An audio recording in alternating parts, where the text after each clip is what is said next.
इयत्ता 8वीं के मेरे प्रिय छात्रों, आपका ऑनलाइन अध्ययन प्रणाली में सबसे पहले मैं स्वागत करता हूं। और आज हम आगे चलकर पाठ क्रमांक 5 खेती से आई तब्दीलियाँ, उस पाठ के बारे में जानकारी लेने वाले हैं। प्रस्तुत पाठ के जो लेखक हैं पंडित नेहरू, उन्होंने यहाँ अपनी पुत्री इंदिरा गांधी को खत लिखा है और इस खत के माध्यम से उन्होंने आदिम काल से लेकर आज तक खेती में जितने सारे बदलाव परिवर्तन हुए हैं, इन परिवर्तनों का जो सब मानवीय सभ्यता के साथ विकास कैसे किया गया है, उसके बारे में यहाँ जानकारी दी है। और आदिम काल से लेकर, आदिम मतलब प्राचीन काल से लेकर आज तक खेती में कितने परिवर्तन हुए हैं और अमीर और गरीब लोग कैसे बने हैं, उसके बारे में इस पत्र के माध्यम से उन्होंने यहाँ जो भी जानकारी दी है, इस जानकारी के साथ ही उन्होंने अपनी बेटी इंदिरा जी को क्या कहा है, ये हमें इस पाठ में देखना है। तो आज को ये जो पहला भाग है इस पाठ का, ये आज हम देखने वाले हैं कि वे कहते हैं, प्रिय बेटी इंदिरा, मैंने तुम्हें पिछले खत में मैंने अलग अलग काम किए जाने का हल बता दिया था। बिल्कुल शुरू में जब आदमी सिर्फ शिकार पर गुजर बसर करता था, काम बंटे हुए न थे, हर एक आदमी शिकार करता था और मुश्किल से खाने भर को पाता था। सबसे पहले मर्दों और औरतों के बीच में काम बांटना शुरू होगा। मर्द शिकार करता होगा और औरत घर में रहकर बच्चों और पालतू जानवरों की निगरानी करती। वे कहते हैं कि प्राचीन काल से लेकर आज तक मैंने कुछ हल बताए। बिल्कुल शुरुआत में आदमी सिर्फ शिकार पर अपनी गुजर बसर करता था। गुजर बसर यानी पालन पोषण, यानी पेट भरना। गुजर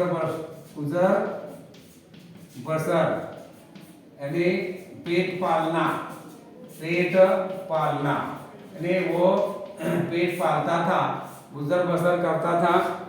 और यहाँ आज क्या हुआ है, तो हर एक आदमी शिकार करता था और उनके काम बांटे नहीं हुए थे। काम न बांटने के कारण सबसे पहले मर्द आदमी लोग जो हैं वे क्या करते थे, तो वह शिकार करते थे। और घर की जो औरतें हैं, महिलाएं हैं, वह घर में रहकर पालतू जानवरों की निगरानी करते। निगरानी मतलब देखभाल, निगरानी करना, निगरानी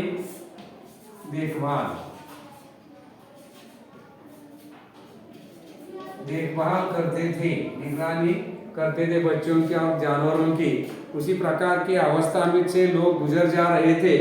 जब आदमियों ने खेती करना सीखा तो बहुत सी नई नई बातें निकली। पहली बात यह हुई कि काम कई हिस्सों में बांटे गए। कुछ लोग शिकार खेलते और कुछ लोग खेती करते और हल चलाते।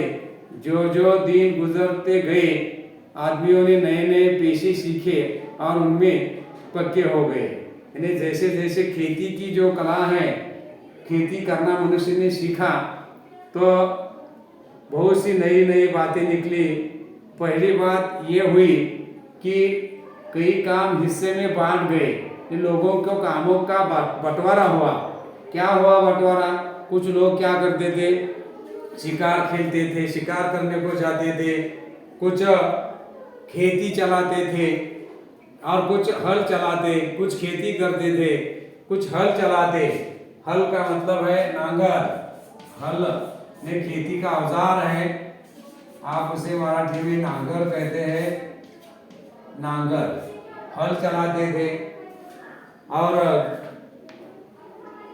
एक लोग जो हैं ऐसे नए नए पेशे सीखे, नए नए काम सीखे और उनमें वे पक्के हो गए, तरबेज हो गए।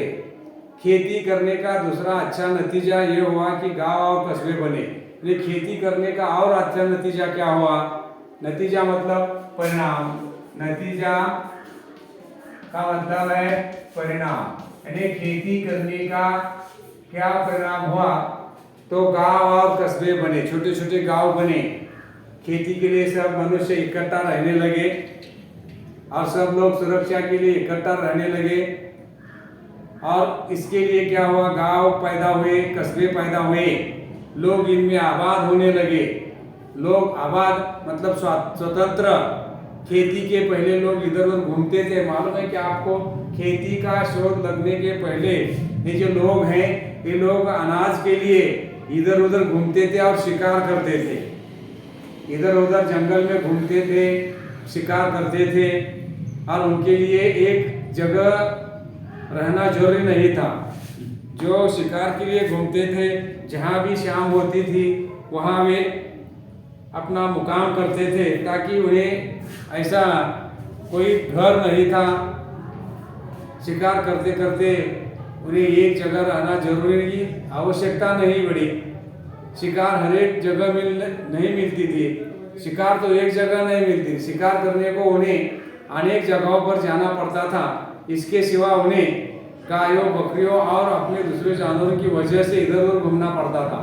उनके पास सिर्फ यहाँ शिकार ही नहीं, तो उनके पास जो भी और कोई जानवर थे, पालतू जानवर जैसे गायें हैं, बकरियां हैं, इन जानवरों की वजह से उन्हें उनका चारा पानी के लिए उन्हें हर जगह जगह उन्हें घूमना पड़ता था। जंगल में जहाँ पानी है, जहाँ चारा है, वहाँ वे जाकर रहते थे। शिकार खेलने करने के लिए भी उन्हें इधर उधर घूमना पड़ता था। इन जानवरों के चराने के लिए चरागाहों की जरूरत थी। एक जगह कुछ दिनों तक चरने के बाद जमीन में जानवरों के लिए काफी घास पैदा नहीं होती थी और सारी जाति को दूसरी जगह जाना पड़ता था। तो वे क्या करते थे? ये जो जानवर हैं उन्हें चराने के लिए चरागाहों मतलब कुरन, जहाँ ज्यादा से ज्यादा घास होता है, ऐसे चरागाहों की जरूरत होती थी, कुरनों की जरूरत होती थी। और कुछ दिन वहाँ रहकर वहाँ का सब चारा चरने के बाद जमीन में जानवर के लिए घास पैदा नहीं होती, इसलिए उन्हें ये घास ढूंढने के लिए उन्हें और कहीं दूसरी जगह ढूंढनी पड़ती थी। इसलिए वे हर दिनों के बाद वे जगह जगह पर रहते थे, इसलिए उनके पास कोई घर नहीं था। लेकिन जब खेती का संशोधन हुआ, खेती का शोध हुआ, खेती प्रारंभ हुई, तो उन्हें एक जगह रहने की आवश्यकता पड़ी। ताकि आपको मालूम है, जिसके पास खेती है, उन्हें एक जगह रहना पड़ता है। खेती के बहुत सारे काम होते हैं, खेती की सुरक्षा करनी होती है। इसलिए खेती के संशोधन का नतीजा ये हुआ कि उन लोगों को एक जगह रहना पड़ा, दूसरी जगह जाने के लिए उन्हें आवश्यकता नहीं मिली। क्योंकि खेती में अनाज पैदा होता था। अनाज पैदा होने के साथ साथ ने शिकार क्या एक जगह पर नहीं मिलती थी, और जगह उन्हें घूमना पड़ता था। और खेती में जो अनाज है, ये अनाज के लिए, खेती की सुरक्षा लिए और अपनी सुरक्षा के लिए उन्होंने एक जगह रहना पड़ा। और उसमें से गांव और कस्बे क्या हुए? तैयार हुए। जब लोगों को खेती करना आ गया तो उनका जमीन के पास रहना जरूरी हो गया। जमीन को जोत बोकर वे छोड़ नहीं सकते थे। उन्हें साल भर तक लगातार खेती का काम लगा ही रहता था। और इस तरह गांव और शहर बन गए। लोगों ने जब भी खेती का शोध हो गया, खेती करना शुरू कर दिया, तो उन्हें जमीन के पास रहना आवश्यक हो गया। जमीन जोतना बोना और जोतकर बोकर वे जमीन छोड़ नहीं सकते थे। और उन्हें साल भर जो खेती के काम होते हैं, काम खेती का लगा ही रहता है था। इसलिए उन्हें यहाँ गांव और शहर पैदा हुए, वे एक साथ रहने लगे।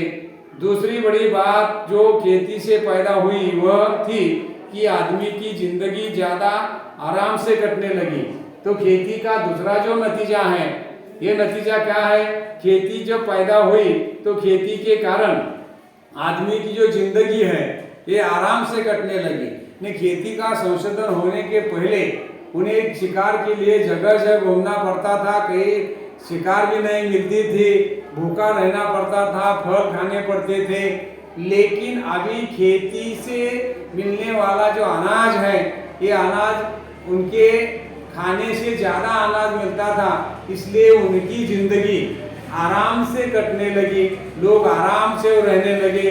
खेती से जमीन में अनाज पैदा करना, क्या काम करते थे? खेती में से जमीन में अनाज पैदा करना सारे दिन शिकार खेलने से कहीं ज़्यादा आसान था।